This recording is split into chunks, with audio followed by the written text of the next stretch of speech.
Alright, so any of you thinking about getting this game or you bought it and you can't quite figure out the combat, I'm just going to do a quick, simple tutorial here. So the 4 party members you have active are shown on the bottom left there. You can control which one you want to just by holding L1 and switching. Now, the AI is pretty damn good in this game. Also, I want to point out, while you're in target mode, holding down the, left bumper, whatever controller you're using, the top left there at the health bar is going to show whatever their elemental affinity is, so you can figure out what their weakness is just by doing the opposite of that. This guy doesn't have anything, so it's obviously not going to be there. But anyway, what you want to do is chain together attacks while it's safe, and using dodge is very much implied that's what they want you to do. I'm playing on the hardest difficulty. Highly recommend you do that.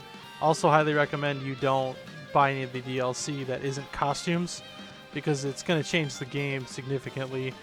You know, your CP over there on the right, I have 285. Like, that's doubled just by paying money, and that's kind of like ruins, in my opinion, the game. But anyway, getting back to the combat here. So what you want to do is chain some basic attacks into your other attacks, and then once they hit the break status, you're going to be able to use a launcher, or you're going to be able to down them. And either way, they're susceptible to damage, and you are not. So that's a good thing to do. So I'm going to get that going here.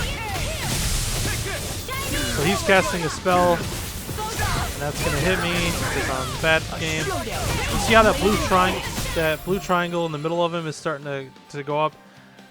When that goes full, you're going to see what happens. You get to do like a dual move between 2 of the characters. But you need to keep that going. And once it happens, you hit one of the directions, and then the characters will come out and do like a dual attack. So that's for sure. Not sure why it only had me fight one of them.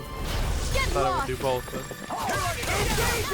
But this character's break attack, which I just hit the right direction on the D-pad, and it calls her out, and it kind of like pauses the game for a second. She can counterspell, and that little purple circle that's on the guy right now,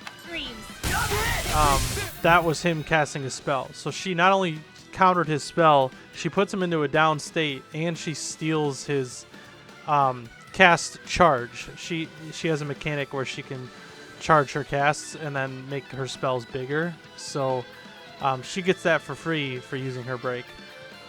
Anyway, so yeah, now he's down. We're going to try and get the blue triangle to fill up so we can do a dual attack. Oh, and I'm controlling the wrong character. There you go. Consider yourself. And so far, it feels like it's random which 2 characters you get their ability. Don't get careless. I try pressing the same direction twice in a row, and it'll be different. Try pressing different directions, it doesn't matter. Oops. Want to attack the same target as your teammates too. That's kind of important.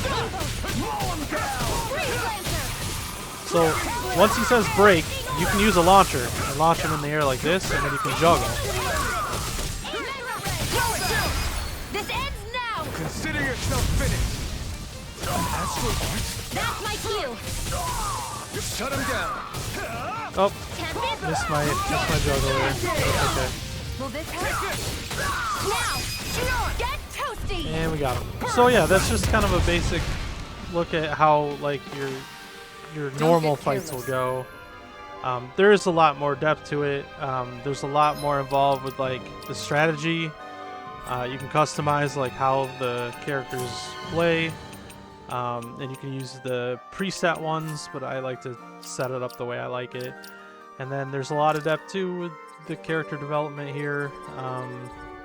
You know, if you finish one of these trees or these titles, you get a bonus, like 20 elemental defense for that one.